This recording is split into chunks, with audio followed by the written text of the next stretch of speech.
Last video lecture में हमने ये देखा कि हम किस तरह से एक स्टेपर मोटर को वेव ड्राइव मोड में रन कर सकते हैं और इसके लिए हमने L297 जो कि एक स्टेपर मोटर ड्राइवर आईसी है उसके इंटरनल कॉन्फ़िगरेशन को, इंटरनल स्ट्रक्चर को इम्प्लीमेंट किया इस पीएलसी में और हमने उस आईसी के इंटरनल जो वेव डायग्राम्स हैं उसको डाटा शीट की मदद से स्टडी करते हुए इम्प्लीमेंट किया इस स्टेपर मोटर पे। तो आइए सबसे पहले हम ये देखते हैं कि हमने लास्ट वीडियो सेशन में इस मोटर को किस तरह से रन किया था। उसके बाद हम ये देखेंगे कि मजीद जो दो मोड्स हैं, इसका एक नॉर्मल ड्राइव मोड है और इसके बाद एक हाफ स्टेप मोड है, उसको हम किस तरह से इम्प्लीमेंट कर सकते हैं इसी डाटा शीट की मदद से जो कि L297 की डाटा शीट है। तो सबसे पहले हम इस मोटर को ड्राइव करते हैं, फिर एक प्रोग्राम लिखते हैं जिसमें हम इस मोटर की डायरेक्शन को रिवर्स करेंगे और हम ये देखेंगे कि हम इस स्टेपर मोटर को जो कि 0.9 डिग्री पर स्टेप की मोटर है उसको रिवर्स ऑर्डर में किस तरह से रन कर सकते हैं और फॉरवर्ड डायरेक्शन में किस तरह से रन कर सकते हैं। यहाँ पर हम देख सकते हैं हमारे पास प्रोग्राम है जो हमने पिछले वीडियो सेशन में डेवलप किया था। इसे हम एक दफ़ा मज़ीद टेस्ट करते हैं।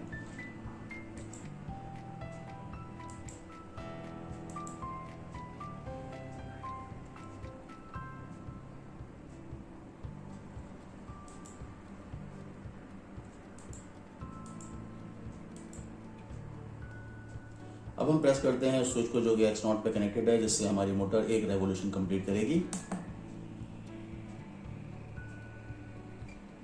और हमने देखा कि जब हमने स्विच प्रेस किया तो मोटर ने एक रेवोल्यूशन कंप्लीट किया। और जैसा कि हमने प्रोग्राम में यूज़ किया है फ्लैग और वो फ्लैग है M1920 जो कि 10 मिली सेकेंड का एक फ्लैग है। इसका मतलब ये हुआ कि मोटर हर 10 मिली सेकेंड में एक स्टेप कंप्लीट करेगी। मोटर को कंप्लीट रेवोल्यूशन के लिए 360 स्टेप रिक्वायर्ड है। अगर हम मल्टीप्लाई करें 360 को 10 मिली सेकेंड से तो ये 3600 मिली सेकेंड्स बन जाते हैं। इसका मतलब ये है 3.6 सेकेंड्स में ये मोटर अपना एक रेवोल्यूशन कंप्लीट करेगी। हम इसे दोबारा चेक करते हैं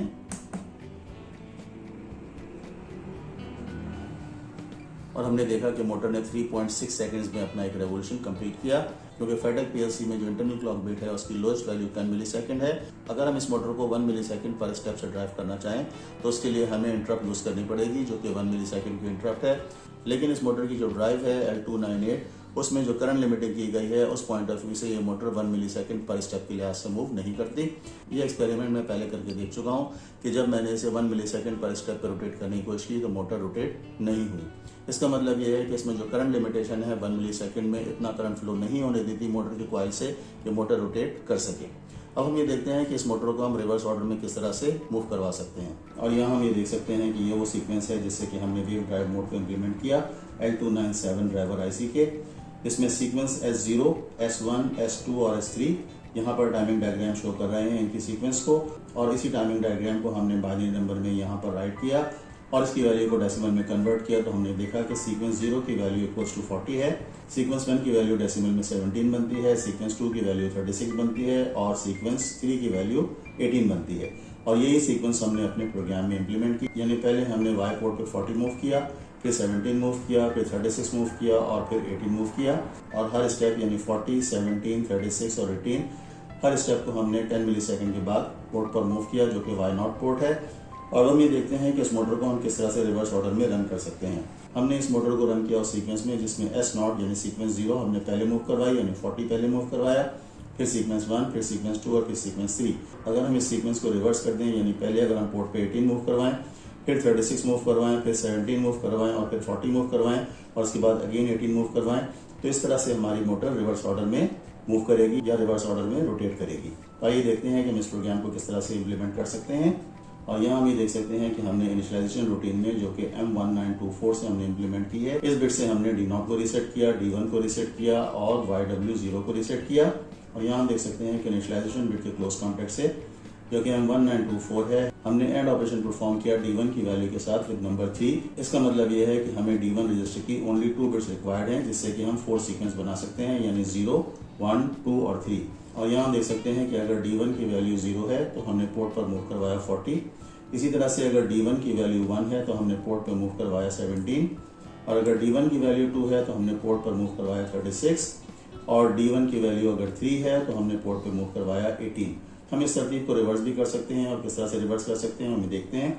और यहाँ पे हम देख सकते हैं कि हमने ये कंडीशन इम्प्लीमेंट की है कि अगर D0 के स्टेप 400 हो जाएं तो D0 को हम रीसेट कर दें और इसी तरह से M0 को भी रीसेट कर दें क्योंकि हमारा सारा ऑपरेशन M0 पे डिपेंडेंट है। जैसे कि हम देख सकते हैं कि हमने यहाँ लिखा है कि अगर M0 येस है और M1920 जो कि 10 मिलीसेकंड की क्लॉक बिट है उसकी राइजिंग एज अपीयर हो तब D0 इंक्रीमेंट हो। अगर M0 0 होगा तो D0 इंक्रीमेंट नहीं होगा और इस तरह से हमारी मोटर रन नहीं करेगी। अब हम देखते हैं कि हम इस ऑपरेशन को रिवर्स कैसे कर सकते हैं। और यहाँ हम देख सकते हैं कि हमने M0 को सेट करवाने के लिए X0 की राइजिंग एज को इस्तेमाल किया है। हम यूज़ करेंगे X1 और X2 को डायरेक्शन कंट्रोल करने के लिए, यानी अगर हम X1 को प्रेस करें तो मोटर एक डायरेक्शन में मूव करे और अगर X2 को प्रेस करें तो मोटर दूसरी डायरेक्शन में रोटेट करे। तो आइए हम देखते हैं कि हम इस स्कीम को किस तरह से इम्प्लीमेंट कर सकते हैं। और यहाँ पर हम इंसर्ट करते हैं नेटवर्क 1 से पहले अनदर नेटवर्क। उससे पहले हम PLC को स्टॉप करते हैं, PLC को ऑफलाइन करते हैं और अब हम इंसर्ट करेंगे नेटवर्क 1 से पहले एक और network. Right click, insert network before this network और यहाँ पर हम रीड करेंगे स्टेटस X1 का और यहाँ पर हम प्रेस करेंगे की A को और यहाँ लिखेंगे X1 और इसे हम कन्वर्ट करेंगे राइजिंग एज पे और यहाँ पर X1 को हम कमेंट देंगे डायरेक्शन स्विच 1 और यहाँ पर हम लिखेंगे डायरेक्शन स्विच 1 यानी dir_SW_1 यानी डायरेक्शन स्विच 1।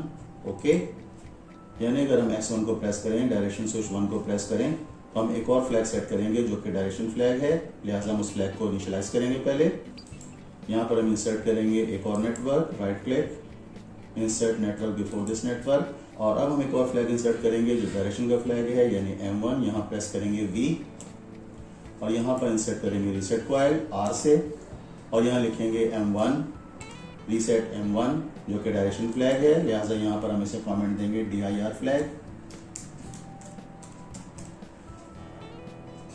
यानी हमने डायरेक्शन फ्लैग को रीसेट कर दिया। अब अगर हम X1 को प्रेस करेंगे तो इसकी राइजिंग एज पे हम डायरेक्शन फ्लैग को सेट कर देंगे, लिहाजा यहाँ पर हम एक सेट कॉइल इंसर्ट करेंगे E से और यहाँ लिखेंगे M1 यानी M1 को सेट कर दें। ओके, अब यहाँ एक और नेटवर्क इंसर्ट करेंगे। Right click, insert network before this network और यहाँ पर एक और कॉन्टैक्ट इंसर्ट करेंगे X2 के लिए। प्रेस करेंगे A और यहाँ पे लिखेंगे X2 और इसे भी हम राइजिंग एज पे सिलेक्ट करेंगे और यहाँ लिखेंगे डायरेक्शन स्विच 2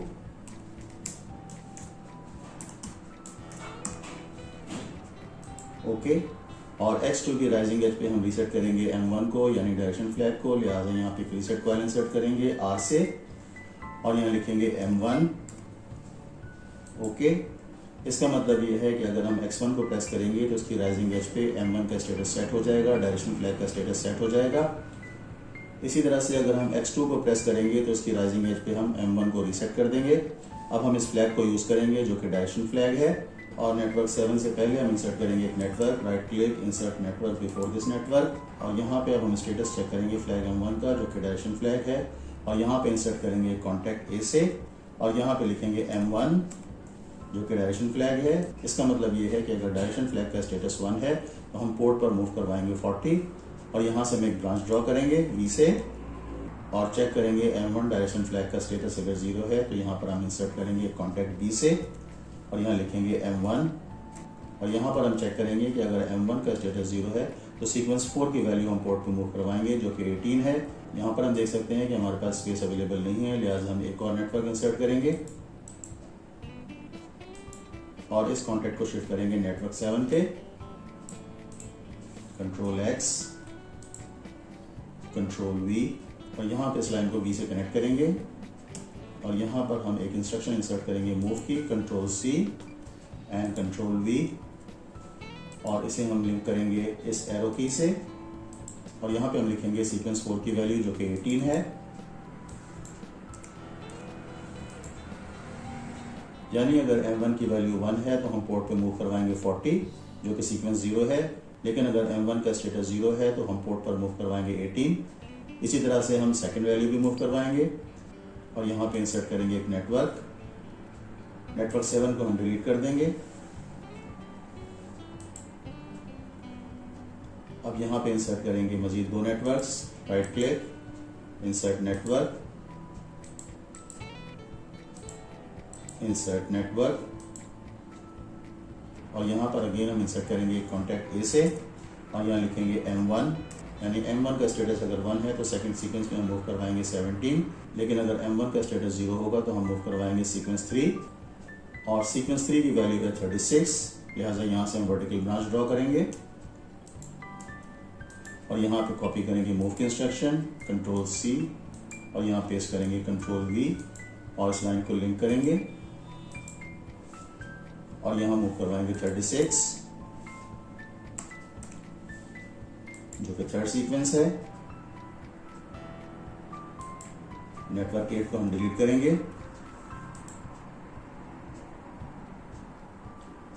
नेटवर्क 9 से पहले हम एक और नेटवर्क इंसर्ट करेंगे। Right click, insert network before this network.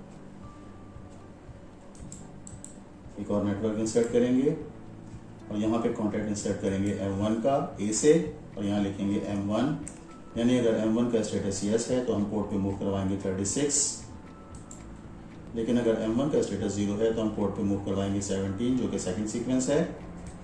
लिहाजा यहाँ से हम ब्रांच ड्रॉ करेंगे V से, कंट्रोल C और यहाँ पर पेस्ट करेंगे कंट्रोल V और इस लाइन को कनेक्ट करेंगे इस एरो से और यहाँ पर हम इंसर्ट करेंगे नॉर्मली क्लोज कॉन्टैक्ट M1 का। लिहाजा हम प्रेस करेंगे B और यहाँ लिखेंगे M1। अगर M1 की वैल्यू 0 है तो यहाँ पोर्ट पर हम मूव करवाएंगे 17 और हम यहाँ देख सकते हैं सीक्वेंस की सेकंड वैल्यू 17 है जो कि S1 है और जो सीक्वेंस की फर्स्ट वैल्यू है S0 को 40 है। अब नेटवर्क 10 से पहले हम मजीद 2 नेटवर्क इंसर्ट करेंगे और यहाँ पे कॉन्टैक्ट इंसर्ट करेंगे M1 का, प्रेस करेंगे A और यहाँ लिखेंगे M1 ओके। यानी अगर M1 का स्टेटस 1 है तो हम पोर्ट पर मूव करवाएंगे 18, लेकिन अगर M1 का स्टेटस 0 हुआ तो हम पोर्ट पर मूव करवाएंगे 40। लिहाजा यहाँ से हम एक ब्रांच ड्रॉ करेंगे V से और कॉपी करेंगे इस इंस्ट्रक्शन को जो कि मूव की इंस्ट्रक्शन है, कंट्रोल C और कंट्रोल V और यहाँ हम इंसर्ट करेंगे नॉर्मली क्लोज कॉन्टैक्ट, प्रेस करेंगे B और यहाँ लिखेंगे M1 और इस कंडीशन में जो वैल्यू मूव करवाएंगे वो है 40। तो यहाँ जस्ट M1 के स्टेटस के बेस पर हमने 2 वैल्यूज मूव करवाई, यानी अगर M1 की वैल्यू 1 होगी तो हमने सीक्वेंस को S0, S1, S2 और S3 के ऑर्डर में मूव करवाया है, लेकिन अगर M1 की वैल्यू 0 है तो हमने सीक्वेंस को रिवर्स ऑर्डर में मूव करवाया है। और यहाँ देख सकते हैं कि जो रिवर्स ऑर्डर की सीक्वेंस है वो है 18, 36, 17 और 40 और फॉरवर्ड ऑर्डर की सीक्वेंस है 40, 17, 36 एंड 18। तो यहाँ हम देख सकते हैं कि अगर M0 1 है तो हमने मूव करवाया 40। इसी तरह से हम यहाँ देख सकते हैं अगर M1 फ्लैग की वैल्यू 1 है तो हमने सेकंड सीक्वेंस में मूव करवाया 17, थर्ड सीक्वेंस में मूव करवाया 36 और फोर्थ सीक्वेंस में मूव करवाया 18। लेकिन यहाँ हम नेटवर्क 6 पे देख सकते हैं कि अगर M1 की वैल्यू 0 है तो हमने पोर्ट पर मूव करवाया 18। यहाँ पर हम M1 कॉन्टैक्ट इंसर्ट करना भूल गए हैं, लिहाजा यहाँ पर प्रेस करेंगे B और यहाँ लिखेंगे M1 ओके। इसी तरह से सेकंड सीक्वेंस में जबकि D1 की वैल्यू 1 है और M1 यस है तो हमने पोर्ट पर मूव करवाया 17, लेकिन अगर D1 की वैल्यू 1 है और M1 की वैल्यू 0 है तो हमने पोर्ट पर मूव करवाया 36। इसी तरह से अगर D1 की वैल्यू 2 है और M1 की वैल्यू 1 है तो हमने पोर्ट पर जो वैल्यू मूव करवाई वो है 36, लेकिन अगर D1 की वैल्यू 2 है और M1 की वैल्यू 0 है तो हमने पोर्ट पर मूव करवाया 17। इसी तरह से अगर D1 की वैल्यू 3 है और M1 की वैल्यू 1 है तो हमने पोर्ट पर मूव करवाया 18, लेकिन अगर D1 की वैल्यू 3 है और M1 की वैल्यू 0 है तो हमने पोर्ट पर जो वैल्यू मूव करवाई है वो है 40। और यहाँ हम देख सकते हैं नेटवर्क 10 पे हम चेक कर रहे हैं कि अगर D0 की वैल्यू 400 हो जाए, जो कि स्टेप्स हैं 360 डिग्री के लिए, तो इसका मतलब ये है कि रीसेट कर दें D0 को और रीसेट कर दें M0 को। अब हम इस प्रोग्राम को डाउनलोड करते हैं और अपने प्रोग्राम का रिजल्ट चेक करते हैं।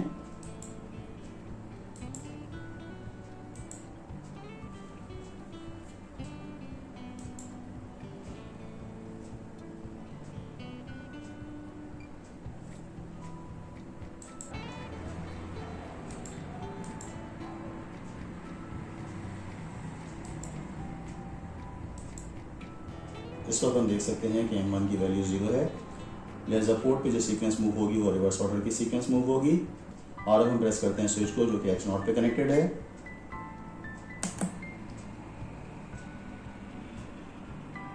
हमने ये देखा कि इस कंडीशन में मोटर ने काउंटर क्लॉकवाइज मूव किया। अब हम मजीद एक दफ़ा इस प्रोग्राम को चेक करते हैं इसी कंडीशन में।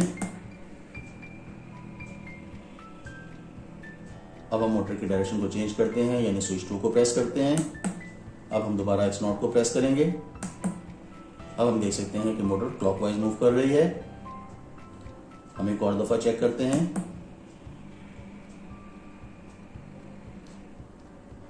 अब हम M1 को रीसेट करते हैं।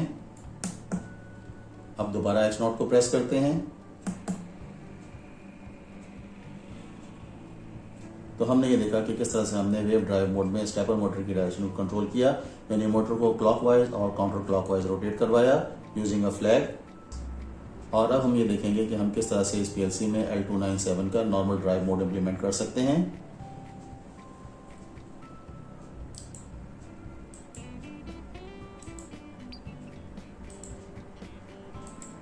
और अब हम इस प्रोग्राम को सेव करते हैं और हम स्टार्ट करते हैं न्यू प्रोजेक्ट। और इस प्रोग्राम का हम नाम रखते हैं स्टेपर ड्राइव नॉर्मल मोड।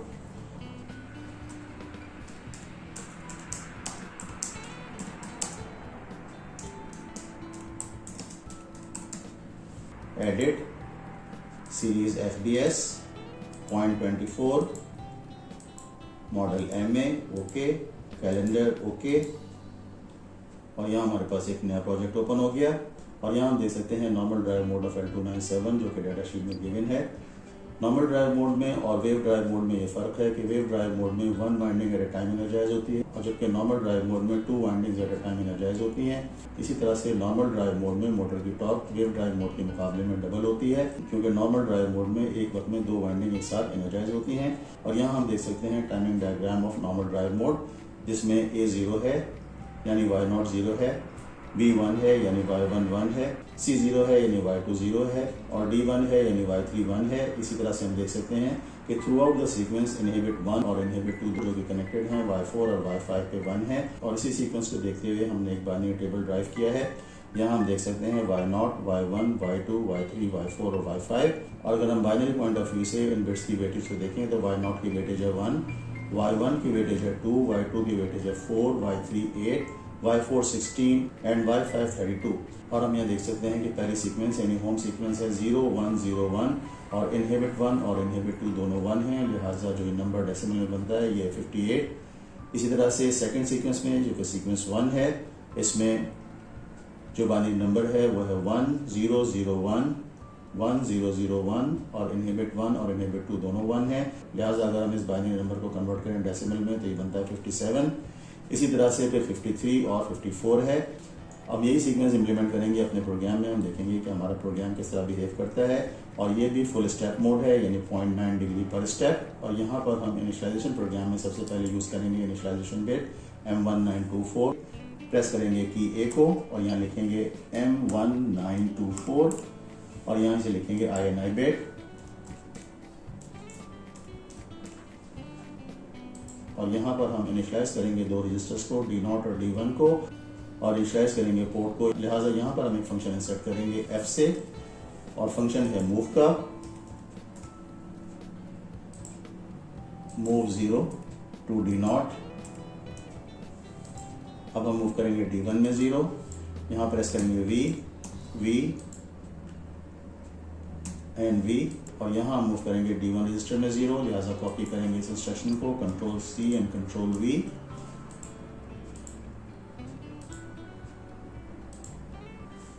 और यहाँ वैल्यू एंटर करेंगे D1 और हम रीसेट करेंगे Y पोर्ट को और यहाँ प्रेस करेंगे V और अगेन कॉपी करेंगे मूव की instruction control C control V।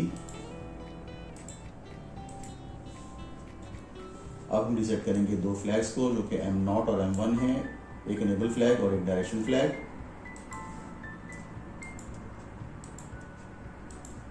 और यहाँ पे इंसर्ट करेंगे रीसेट कॉइल M0 और यहाँ कमेंट में हम लिखेंगे इनेबल बिट।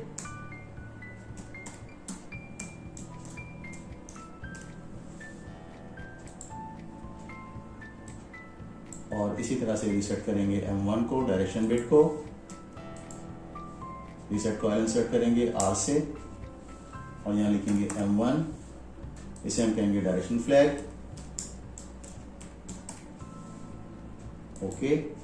और अब हम यूज करेंगे इनपुट X0 को और यहाँ इंसर्ट करेंगे ओपन कॉन्टैक्ट, प्रेस करेंगे A और यहाँ लिखेंगे x नॉट और इसे हम कहेंगे स्टार्ट बिट।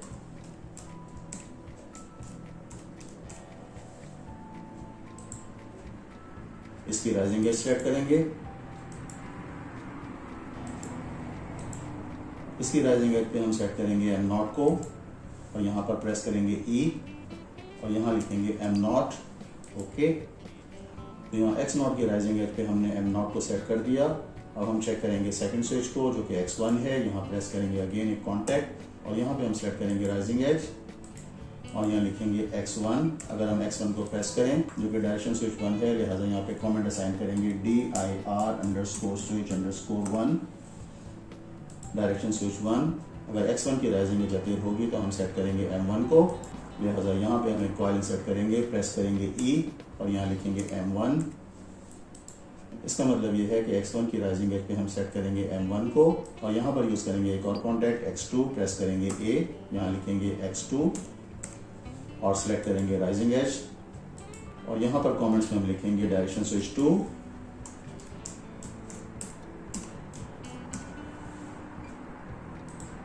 और यहाँ पे रीसेट करेंगे m1 को, लिहाजा यहाँ पर एक कॉइल इंसर्ट करेंगे R से और यहाँ लिखेंगे m1।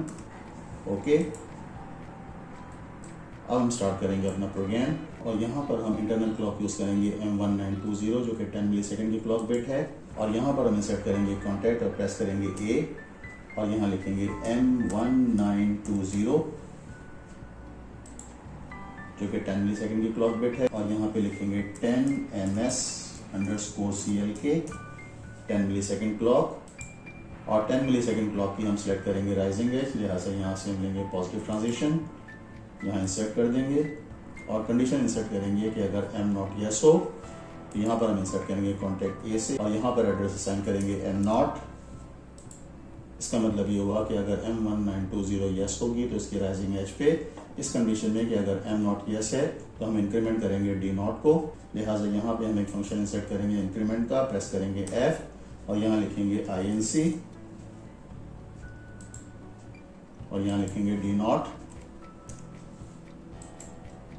अगर m नॉट यस होगा तो M1920 की हर राइजिंग एज पे d नॉट इंक्रीमेंट करेगा और d नॉट की वैल्यू को हम मूव करवाएंगे d1 में, लिहाजा यहाँ से एक ब्रांच लेंगे v और यहाँ पे हम फंक्शन यूज करेंगे मूव का और प्रेस करेंगे F, यहाँ लिखेंगे MOV। Okay, move d not to d1 और अब हम d1 रजिस्टर की तमाम बिट्स को मास्क करेंगे एक्सेप्ट 2 बिट्स जो कि 0 और 1 है, लिहाजा d1 को एंड करेंगे नंबर 3 से और यहाँ पे हम यूज़ करेंगे अगर M1924 इज़ नॉट अवेलेबल और यहाँ प्रेस करेंगे कॉन्टैक्ट B और यहाँ पे लिखेंगे M1924 जो कि इनिशियलाइजेशन बिट है। अगर ये बिट अवेलेबल ना हो तो हम यूज़ करेंगे फंक्शन एंड का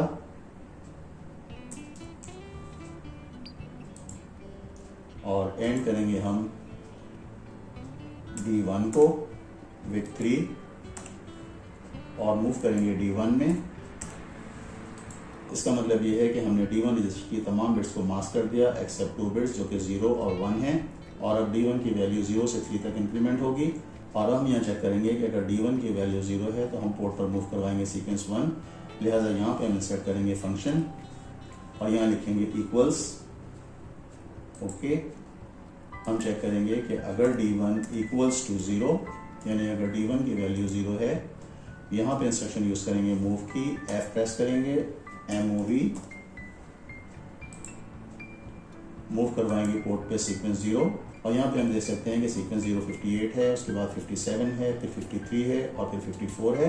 यानी अगर D1 की वैल्यू 0 होगी तो हम मूव करवाएंगे 58, D1 की वैल्यू 1 होगी तो हम मूव करवाएंगे 57 वाई पोर्ट पर, D1 की वैल्यू अगर 2 होगी तो हम वाई पोर्ट पर मूव करवाएंगे 53। इसी तरह से अगर D1 रजिस्टर की वैल्यू 3 होगी तो हम वाई पोर्ट पर मूव करवाएंगे 54 और अब हम यहाँ चेक करेंगे कि अगर D1 की वैल्यू 0 है तो हम पोर्ट पर मूव करवाएंगे 58 जो कि सीक्वेंस 0 है, लिहाजा यहाँ पे हम फंक्शन इंसर्ट करेंगे इक्वल का, प्रेस करेंगे F equals to if D1 equals to 0 then move, function use करेंगे मूव का, मूव करवाएंगे 58 WY0 पे अब हम चेक करेंगे अगर D1 की वैल्यू 1 है, control C, control V, D1 की वैल्यू को कंपेयर करेंगे 1 से और मूव करवाएंगे पोर्ट पे 57 जो कि सीक्वेंस 1 है, कंट्रोल C, कंट्रोल V और यहाँ वैल्यू एंटर करेंगे 57।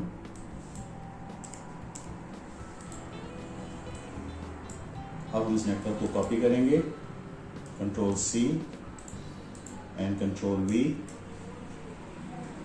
और यहाँ हम चेक करेंगे अगर D1 की वैल्यू 2 है तो हम पोर्ट पर वैल्यू मूव करवाएंगे 53।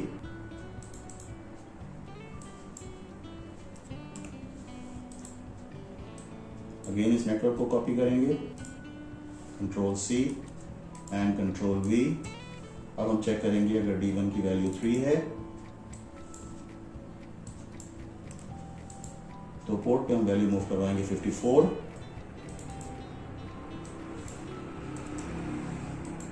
और अब हम यहाँ चेक करेंगे अगर D0 की वैल्यू 400 से बढ़ जाए तो हम M0 को रीसेट करेंगे और D0 को भी रीसेट करेंगे। लिहाजा यहाँ पे हम फंक्शन इंसर्ट करेंगे ग्रेटर देन का और प्रेस करेंगे F। यहाँ पे फंक्शन इंसर्ट करेंगे ग्रेटर देन, यानी अगर D0 ग्रेटर देन हो जाए 400 से, ओके, तो रीसेट कर दें M0 को। यहाँ पर प्रेस करेंगे R, रीसेट कॉइल और यहाँ लिखेंगे M0, ओके। और इसी कंडीशन में हम रीसेट करेंगे D0 को भी। लिहाजा यहाँ से ब्रांच लेंगे V और यहाँ पे इंसर्ट करेंगे रीसेट का फंक्शन और यहाँ लिखेंगे D0 कि D0 को रीसेट कर दें। यहाँ हमने अपना प्रोग्राम कंप्लीट कर लिया। रिवर्स ऑर्डर की सीक्वेंस आप लिख सकते हैं, फ्लैग M1 को देखते हुए, डायरेक्शन फ्लैग को देखते हुए। पहले हम अपने इस प्रोग्राम को कंपाइल करेंगे और इसके रिजल्ट को ऑब्जर्व करेंगे, प्रेस करेंगे F8। तो यहाँ हम देख सकते हैं कि एक एरर है, okay, network above the coil can not be blank row और यहाँ हम देख सकते हैं कि ब्लैंक रो है, लिहाजा हम इस ब्लैंक रो को ख़त्म करेंगे।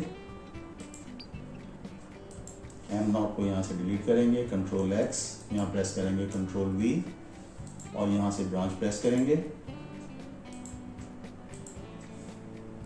और इसी तरह से M1 को भी शिफ्ट करेंगे, control X and control V। इस लाइन को हम डिलीट कर देंगे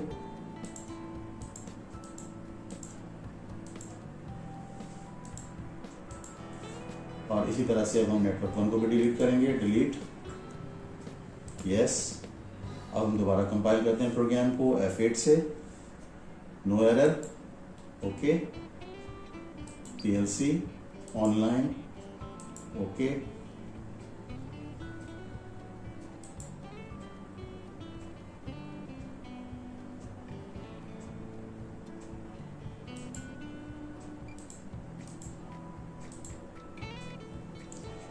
अब हम प्रेस करेंगे स्विच X0 को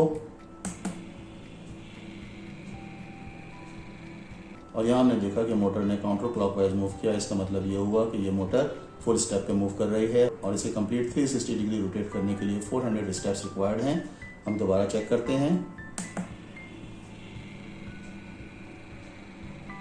और स्टेपर मोटर के इस ड्राइव मोड को हम कहते हैं नॉर्मल ड्राइव मोड और यहाँ हम देख सकते हैं कि D0 की वैल्यू 400 है और इस कंडीशन में अगर हम इस नंबर को 400 से बढ़ाकर 800 कर दें तो हमारी मोटर 2 रेवोल्यूशंस कंप्लीट करेगी। तो इस प्रोग्राम को हम चेक करते हैं, इस नंबर को रिप्लेस करते हैं 800 से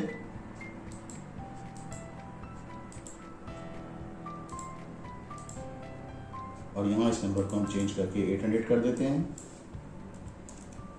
ओके।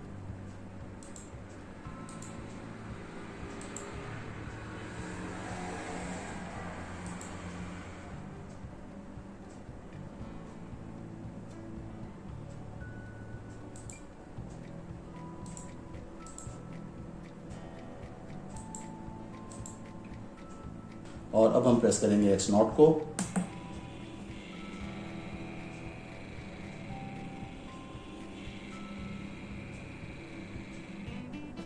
तो यहाँ हमने देखा कि किस तरह हम स्टेपर मोटर को नॉर्मल ड्राइव मोड में रन कर सकते हैं और किस तरह से इस मोटर के रेगुलेशन को कंट्रोल कर सकते हैं। और अब हम लिखेंगे प्रोग्राम इस मोटर के लिए half step drive mode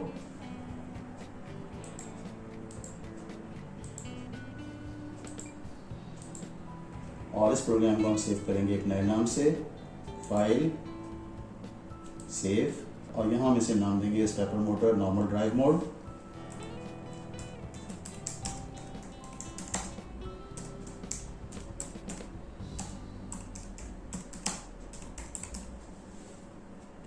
okay save, और यहाँ हम देख सकते हैं L297 स्टेपर ड्राइवर आईसी का हाफ स्टेप ड्राइव मोड, और यहाँ हम देख सकते हैं कि इस ड्राइव मोड में 8 स्टेप्स हैं। Start from home, that is 1 2 3 4 5 6 7 and 8, और यहाँ पर हमने इस टाइमिंग डायग्राम को देखते हुए बाइनरी टेबल तरतीब दिया है।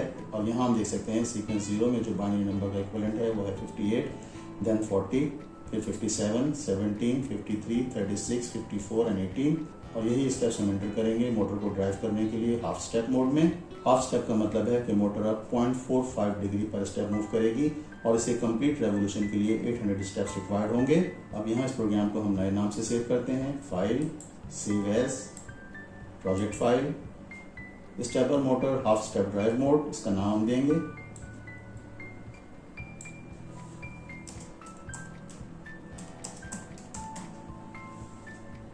Okay save. Wave drive mode में और नॉर्मल ड्राइव मोड में हमें 4 सीक्वेंस रिक्वायर्ड थे, यानी 0, 1, 2 और 3, लेकिन हाफ स्टेप में स्टेपर मोटर को ड्राइव करने के लिए हमें 8 सीक्वेंस रिक्वायर्ड हैं, 0 से लेकर 7 तक। लिहाजा हम D1 की तमाम बिट्स को मास्क करेंगे सिवाय 3 बिट्स के जो कि 0, 1 और 2 हैं। लिहाजा हम D1 को एंड करेंगे विद नंबर 7, और यहाँ पे हम लिखेंगे 7। ओके, और यहाँ पे हम देखेंगे कि अगर D1 की वैल्यू 0 है तो जो पोर्ट पे नंबर हम मूव करवाएंगे वो होगा sequence 0 half step drive mode का, और हाफ स्टेप ड्राइव मोड की पहली सीक्वेंस है 58, देन 40, 57, 17, 53, 36, 54 एंड 18। तो यहाँ पर हम जो नंबर एंटर करेंगे वो है 58, और यहाँ हम देख सकते हैं कि ये वही सेम वैल्यू है जो हमने अपने पिछले प्रोग्राम में यूज़ की थी। अब हम देखते हैं कि अगर D1 की वैल्यू 1 है तो हम कौन सा नंबर मूव करवाएंगे। सीक्वेंस 1 में जो नंबर है वो है 40, लिहाजा यहाँ हम इस नंबर को चेंज करेंगे और यहाँ लिखेंगे 40।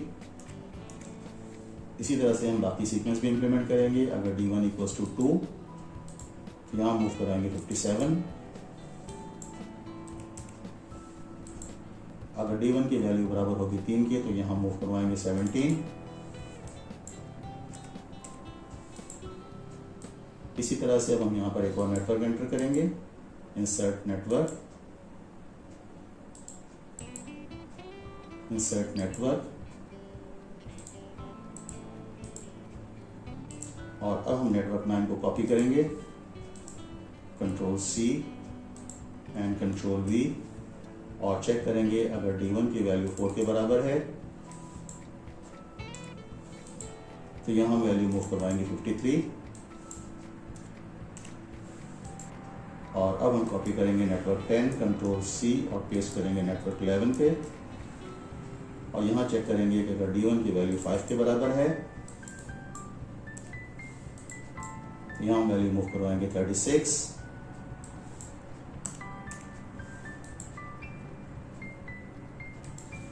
Control C and control V। यहाँ हम चेक करेंगे कि अगर D1 की वैल्यू 6 के बराबर है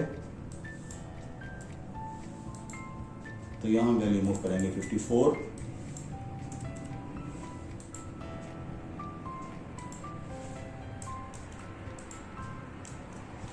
और यहाँ हम चेक करेंगे कि अगर D1 की वैल्यू 7 के बराबर है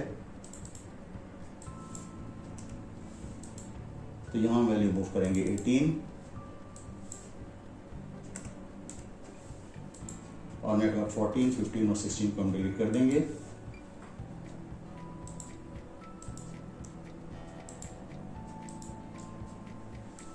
और नेटवर्क 14 पे हम D0 की वैल्यू असाइन करेंगे 400।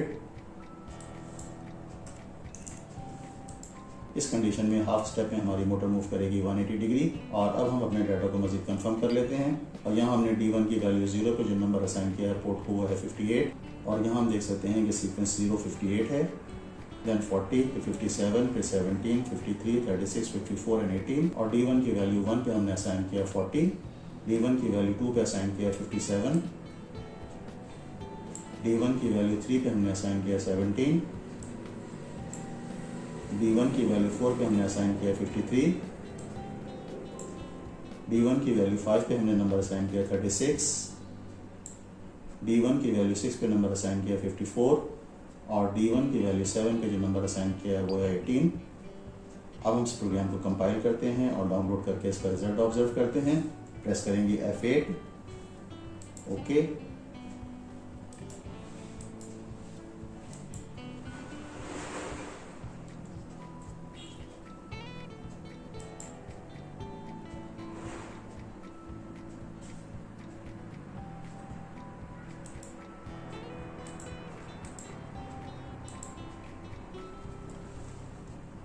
और अब हम प्रेस करेंगे X0 को।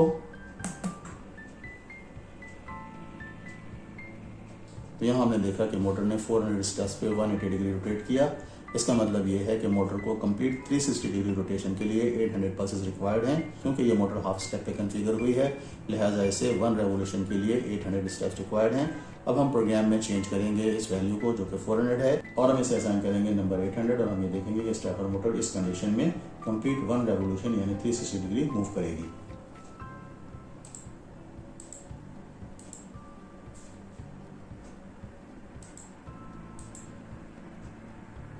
और यहाँ पे इस वैल्यू को हम चेंज करेंगे 800 से,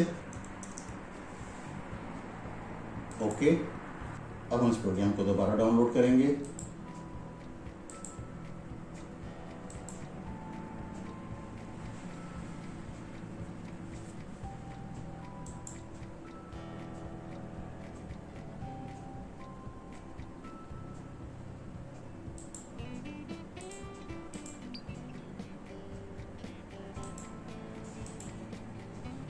और अब हम प्रेस करेंगे X0 को।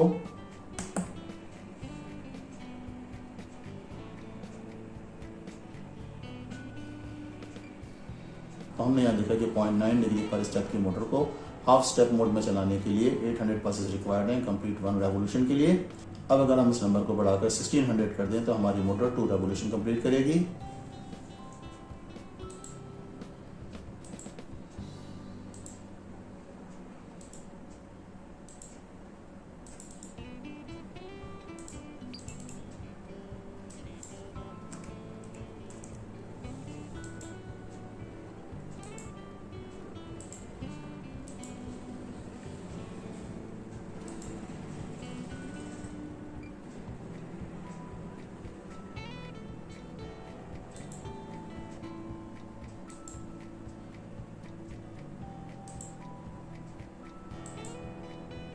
और अब हम प्रेस करेंगे स्विच 1 को, जो कि कनेक्टेड है X0 पे, और इस कंडीशन में हमारी मोटर 2 रेवोल्यूशंस कंप्लीट करेगी।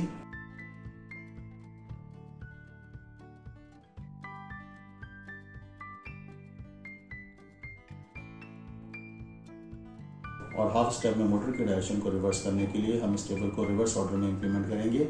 यानी सीक्वेंस 0 पे जो नंबर हम वाई पोर्ट पे मूव करेंगे वो होगा 18, फिर 54, फिर 36, 53, 17, 57, 40 एंड 58। इस तरह से हम मोटर को रिवर्स ऑर्डर में रन कर सकते हैं। अगर स्टेपर मोटर को हमें फॉरवर्ड ऑर्डर में मूव करना हो तो हम जिस सीक्वेंस से नंबर एंटर करेंगे वो होगा 58, 40, 57, 17, 53, 36, 54 और 18। इसी तरह से रिवर्स ऑर्डर में ये नंबर मूव करने से मोटर की डायरेक्शन रिवर्स हो जाएगी। इस लेक्चर में हमने देखा कि किस तरह से हम स्टेपर मोटर को नॉर्मल ड्राइव मोड में और हाफ स्टेप ड्राइव मोड में रन कर सकते हैं और किस तरह से स्टेपर मोटर की डायरेक्शन को रिवर्स कर सकते हैं। नेक्स्ट लेक्चर में इंशाल्लाह हम स्टडी करेंगे किस तरह से हम HMI को या GUI को अपनी ऑटोमेशन में इनकॉर्पोरेट कर सकते हैं, और इसके लिए हम फेटेक कंपनी का HMI सॉफ्टवेयर यूज़ करेंगे जो कि FV डिज़ाइनर है। और नेक्स्ट लेक्चर में इंशाल्लाह हम स्टडी करेंगे कि हम किस तरह से FV डिज़ाइनर की मदद से PLC को कंट्रोल कर सकते हैं और PLC के साथ इंटरफेस हुई हुई डिफरेंट डिवाइसेस को कंट्रोल कर सकते हैं।